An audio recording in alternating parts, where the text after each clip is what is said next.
good morning, everybody. Merry Christmas. Thanks for joining us on today's episode of 3BQ. Today we will be unboxing and assembling our new red Weber kettle. So stick around.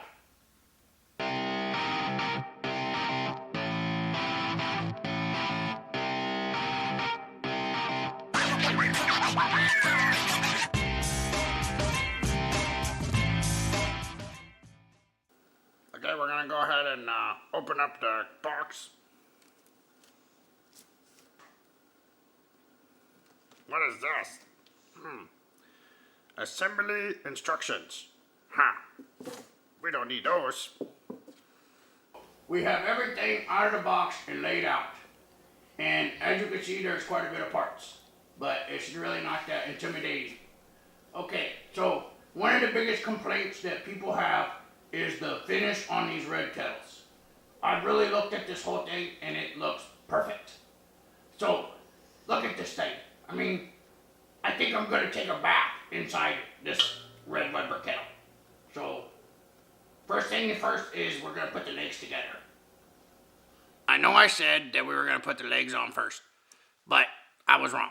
So, you take this ring here, make sure that you slide this in here first, okay? And then slap it down, well, not slap it, but, slide it down over the leg holes and clip it into place. It goes pretty smooth if you just take your time and be careful not to scratch the finish.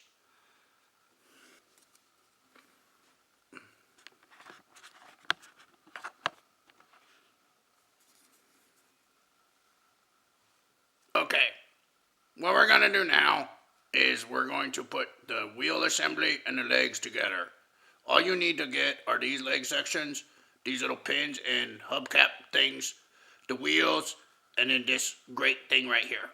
And we're gonna put this part together now. Pay attention. So we put the wheel upside down, the leg like this, and then we put this metal piece like this in here. And then after we get this part assembled, we're gonna flip it over and we're gonna put the pin and the hubcap in. And we'll show you that. So we went ahead. Oh man, you can see my face. Oops.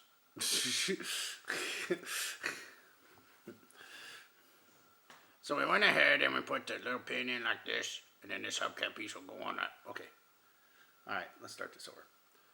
Okay, so we went ahead and we flipped it over, and then we put the little pin in the hole of the metal rod, and then next we'll put this little hubcap piece over all this, and it'll look real fancy. This is what it looked. Whoops.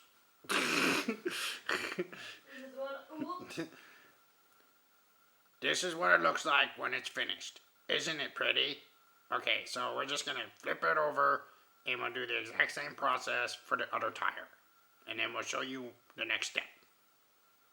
Okay, so here we are. We have our wheels on, and notice how they're straight back and forth that way there. Come down here, and then we have this hole here in our handle.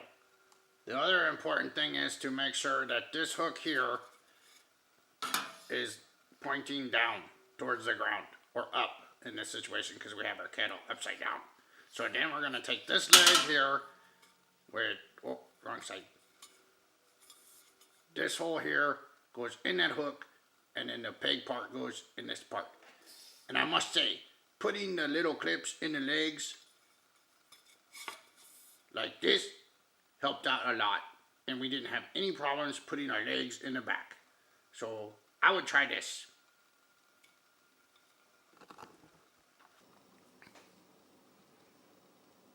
You will need the following pieces to put the lid ring on. This is what holds the lid when you open it onto the kettle, so you don't have to put it down somewhere else. And they even send you a little nifty tool to put it on. Here they are. Then right here's a little nifty tool that I was talking about. Or you can just use a 7/16 wrench. Okay, so here's what it looks like with the ring assembly on. It goes on pretty easy. Just really make sure that you're being careful so you don't scratch the red finish. or the finish of any color kettle that you may have. Also, go ahead and use that little tool that they send you. It kind of acts like a torque wrench and slips off the bolts when you get them just tight enough, because if you over tighten it, you may crack your enamel or the powder coat or ceramic, whatever it is. So take some time, make sure you don't scratch it, and put it on. Okay, so the final part of the assembly is to take and put this ash pan on, the handles on there, and the handle on the lid, and then finally the grates. Now all we have to do is wait for Robert to wake up on Christmas so he can see his new present.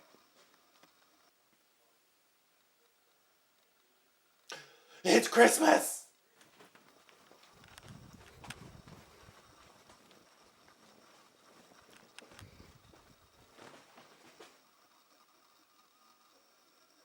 A red Weber Kettle? Thanks, Uncle Harry! Oh, thanks. But I didn't buy it. I just put it together so you could make me a steak.